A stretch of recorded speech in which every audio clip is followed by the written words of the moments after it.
Okay, are we ready to get going then? Yes, I'm all ready to go. Cassie? Yeah, ready to make a start, Chair, when you're ready. Excellent. Thank you all for coming back this morning. I hope that have you both had the chance to meet to discuss things? Yes. Yeah, we met on Saturday with residents as well. Okay. And what was I'll go to both of you for this, I think, in turn. What was the discussion productive and helpful for you? Have you come to were there any additional conditions that you managed to agree upon? And Dave, if I go to you first, I think. Well, I obviously went through the updated proposals. I wouldn't say we really came up with any more conditions or restrictions. It was just, I'm pleased that we had it. I was disappointed we only had 5 attend. It'd have been nicer to have a larger audience to discuss it with. But it was a tough conversation because I set out what my new restrictions were. And as an example, I was playing the music. I played some music probably a little bit louder than I would intend to play in reality to try and give an example of how low the music would be, and gave an assurance it would never, ever be louder than that. But as in with many of the things we discussed, it seems to be a matter of trust because the residents there, a few of them will, what if you turn it up? What if it's going to be louder than that? So difficult to answer when everything was assumptions were just being made. So the best thing that I could do at the end, I obviously gave them a business card with my contact details and gave them an assurance if ever they have an issue, they could come to me. Absolutely. Could I just come in very quickly? I've got I've just had a there is a short statement I do need to read first. Yeah, sure. For that. It's just to make clear to everyone that on further clarification from the legal advisor post the meeting that commenced on the 10th, we can confirm that the licensing subcommittee deferred or adjourned the meeting on the 10th to today in accordance with Regulation 12 of the Licensing Act 2003, Hearing Regulations 2005, as it considered this to be necessary for consideration of representations. As the hearing had in fact commenced, the limit for determination did not strictly require an extension as per Regulation 11, and this will be confirmed in the decision notice following the meeting. Before we come back to the discussion that you had, can I just ask the legal advisor to speak a bit further on that?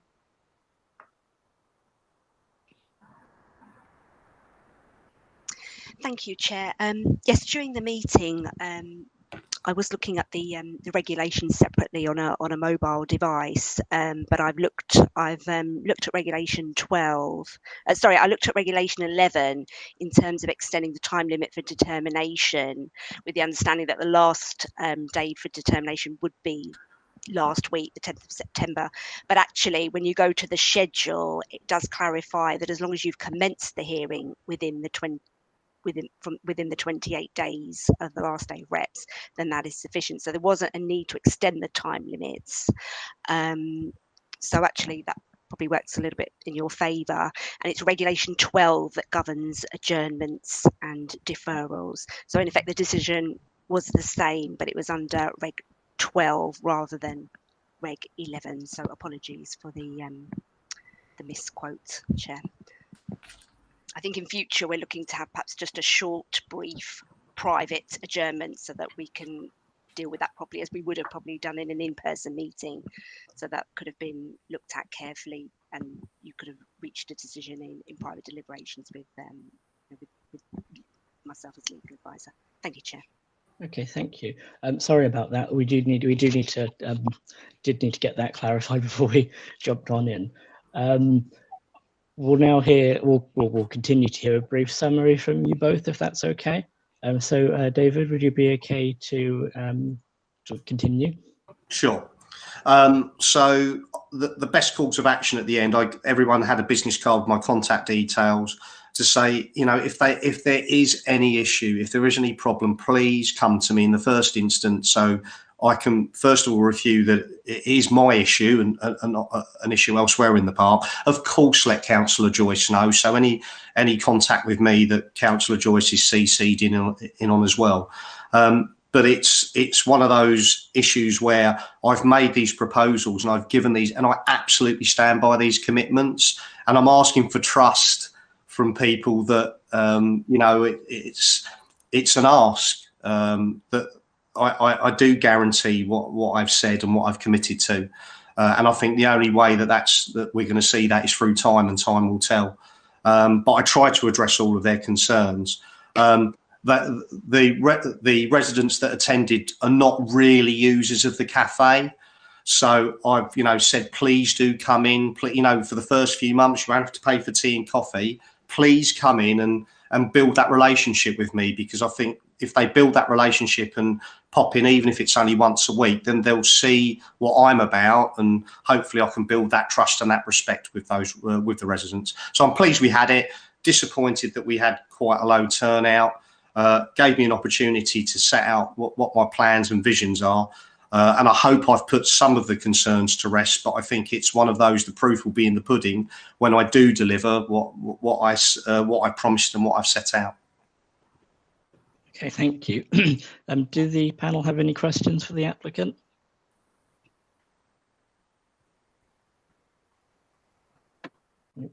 Not at the moment, no. Perhaps we could hear from Councillor Joyce. Okay, Councillor Allen, is that the same for you as well, would you say? Yes, we're to hear what Councillor Joyce has to say first. Okay, thank you. That being the case, Councillor Joyce, would you be okay to address the committee, please? Yes, thank you very much. Yes, we met at 4 o'clock, as the applicant says. It was a long meeting, and I'd like to thank the applicant for giving the chance for residents to meet and for the additional clarifications that were provided. Although there were 5 residents and myself there, a number of residents contacted me and raised issues which I took up. Because obviously it was a very short notice and it wasn't possible for everybody to cancel other things to be there. So there was a lot of interest, and it was helpful to get the clarifications. The main thing which came out of it was that the applicant had said that, you know, and showed that he was looking to build a venue for children's parties rather than a pub in the park, you know, and this was the reason why, and it showed that the premises, a lot of in the back area there. So that's obviously that's less of an issue, but still, like the applicant was saying, there was a lot of concern from residents, and as a result, 3 issues came up which I would like to get a clarification from the committee on. The first one was that there's a gate between the cafe, but because it's a sealed area essentially at the back of the cafe, former bowling green, that any users of the people who are purchasing alcohol can't actually get from that area back into the park without going through the inside of the cafe. And I think this is going to be an important issue to try and resolve, people wandering into the park with alcohol. Now that can't be closed at the moment. That gate can't be closed because of COVID restrictions. And what I wanted to understand is whether this should be part of the license, or whether it's goodwill from the applicant that when COVID ends, that gate would be closed, because it was stated that the gate would be closed. And I just think it's an important way to reduce potential conflict later on. So I'd like to get a clarification from yourselves and legal on that one. Second issue, again, was about the serving over 25s. I think this has already come up in the last meeting, about placing a sign in the cafe. Again, the applicant was happy to put a sign up saying that. Is this something that is part of the requirements, or is it something we can just mention and it's the applicant's choice or commitment, I should say, to keep that? And the third issue is about the sound. So the volume, as I understood it from the meeting, was that a 15-watt speaker would be used. That would be the maximum. The thing is that it's really about decibels, the sound, the level of sound. So could I have clarification about how that is determined, what is too loud unacceptably loud, because it is, as the applicant was saying, there was concern from residents still, and it's likely that there may be some issues around that. So what would be, how is it determined what is a reasonable level? Because we need as much clarity as we can, so that when we're dealing with problems, we know what the committee's decision was regarding the level of amplified music. So those 3 points, are they things that get written into the license, or are they just a discussion we have here and the applicant gives commitments which may be referred back to if there's any issues?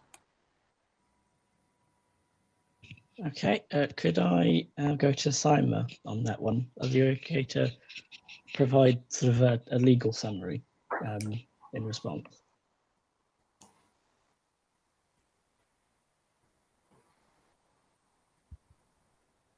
Right, sorry, Chair, couldn't find the mouse. In terms of the condition offered regarding serving alcohol to over 25s only, that is a condition that has been offered by the applicant. It may be, I mean, maybe we need to hear from the applicant, but it may be that he's willing to offer another condition regarding signage to be put up confirming that, or you as a committee yourselves may wish to impose that as a condition. But I think it would probably be fair to comment first. I've taken the second one because that's a bit easier to answer. The gate at the back of the cafe, I think we need a bit more detail. Who actually controls that? And again, maybe the applicant can, that is potentially a condition, but I think we'll need to hear again from the applicant whether that's in his gift, if you see what I mean. Yeah. Can only enforce something. On that point as well, Councillor Allen has a question around the gate. Could I just bring him in as well, if it's because it's the same, relevant to the same item? Yes, I was a bit confused by the issue of the gate when the applicant has already told us that he's only going to be serving alcohol to people who are actually having a meal.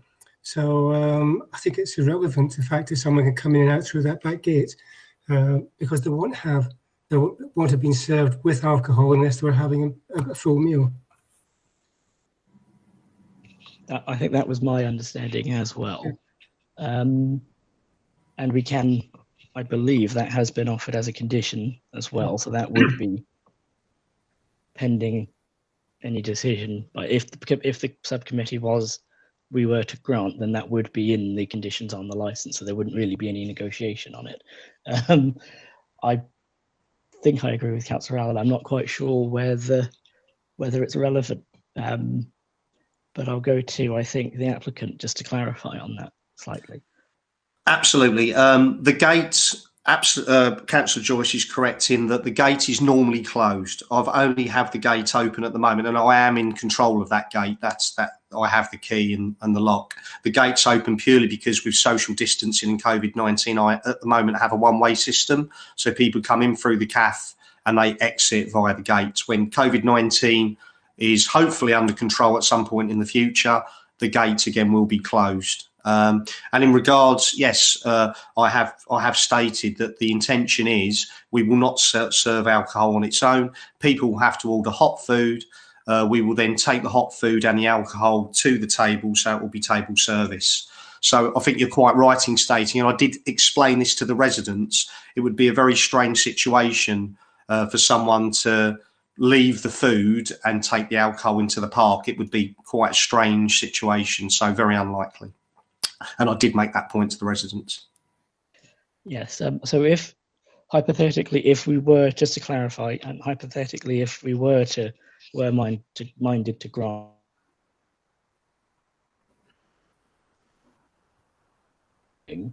of people using the premises wandering off with alcohol would be a breach of the license. So there are review options open at that point. And if that were to happen, all I would suggest is taking that route and flagging it with yourself, Councillor Joyce. But that would be quite standard with any premises that breaches their license. Are there any further questions? There was a mention about the decibels. Has the applicant got any suggestions or comments on that? Well, again, just to be clear, it's non-amplified. I think that someone mentioned, might have been Councillor Joyce, even used the word amplified. I've got to be clear, the licence is for non-amplified sound, which does restrict the level. And as I explained to the residents, it's difficult for me to give a decibel number. It really is a common sense issue, because what I explained to the residents was, if you're on that patio having some food and having a drink on the patio, you don't want the music loud. I'd actually have complaints from their customers saying the music's too loud. It really does have to be quite a low level, otherwise it's going to upset people. So it's difficult to put a kind of decibel on it. But it really, I tried to show the point that, look, the music's playing. We could all cross Stafford Road and go on the other side. There's no way you're going to hear this. It's impossible.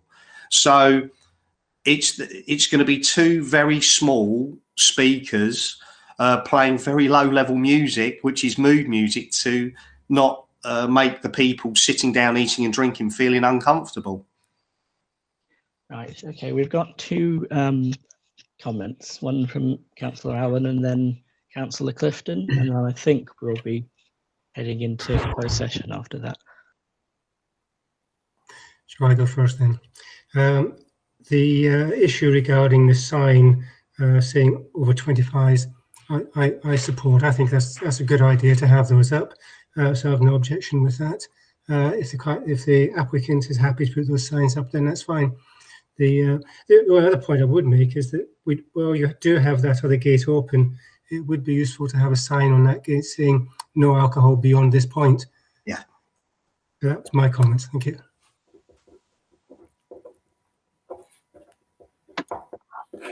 Can I just say I'm very pleased that this discussion took place. I think that was our objective in deferring the meeting, to enable that to happen, and I think that it sounds to me as if that that was helpful on the sort of jaw is better than war basis. I mean, of these issues, I think that with regard to the gate and people taking alcohol into the park, I mean, the point, I agree with the point that the condition was offered that alcohol sold or supplied in the cafe was be only to persons who are seated at wait or waitress service for consumption with a hot meal. So I think that does deal with it. On the noise issue, I mean, there are other provisions that deal with any situation where people are suffering noise nuisance. They can make complaints to the council and have it investigated. But I'm one of those people who often find myself seated in a restaurant and feel that the background music is too loud, and I often ask for it to be turned down. Well, you did offer a condition: alcohol should only be sold or supplied to persons over the age of 25. I personally, I'm not convinced that it's necessary to put up a sign to say that as part of the conditions. I mean, you did say that you do that, but I'm happy to go along with Councillor Allen's suggestion that might be included as a condition. That's all I wanted to say. Thank you. Okay. Just before we go into closed session, I'd like to offer the chance to sum up to both sides. So, Councillor Joyce, if there's a sort of final closing statement you'd like to make. Yes. Okay. So, once again, I'd like to thank the applicant for arranging the meeting. As far as the points, I'm very happy to hear these points. The way that I read this from the applicant is that if noise is heard within the park and there are complaints from other park users, that he would have a chat with them and deal with it, but that he says that the main issue is with residents on the other side of Stafford Road, and he says that the sound wouldn't be heard by them. So if they do complain, that this is what is being said, that they won't hear it. And so if they're hearing it and complaining, then that to me is going to cause an issue with residents. So I'm happy with to hear that. I hope that is agreeable for everybody. And in that case, obviously you're going to close session. So thank you very much. Okay, thank you. Mr. Kernes, if you would like to sum up, now's the chance for you to do so. Yeah, absolutely. We'll just thank the committee for the time. Appreciate the postponement, because it was helpful to see the residents and hopefully build that relationship with the ones that are concerned. Very happy to have the signage as a condition as well. I think I'll need that. I think when people come in, you want to be very clear with what the rules are. So I'm more than happy to have the signage as the committee and Councillor Joyce has suggested. And just, hopefully, I want to be successful. I want the CAF to be successful. There is an element of trust, but I hope my personal record, my personal licence over many, many years, my understanding of the business, that I am absolutely sure we will have no issues, and that we'll be able to meet the residents' requirements and enhance and have a better offer in the cafe and make it more successful. So once again, thank you for the committee's time. Okay, thank you. Having heard from both sides, we'll now be retiring to make our decision. The full decision will be provided to the applicant and those who made representations within 5 days, and a brief decision will be emailed to the applicant as soon as possible. The minutes of the meeting will also be added to the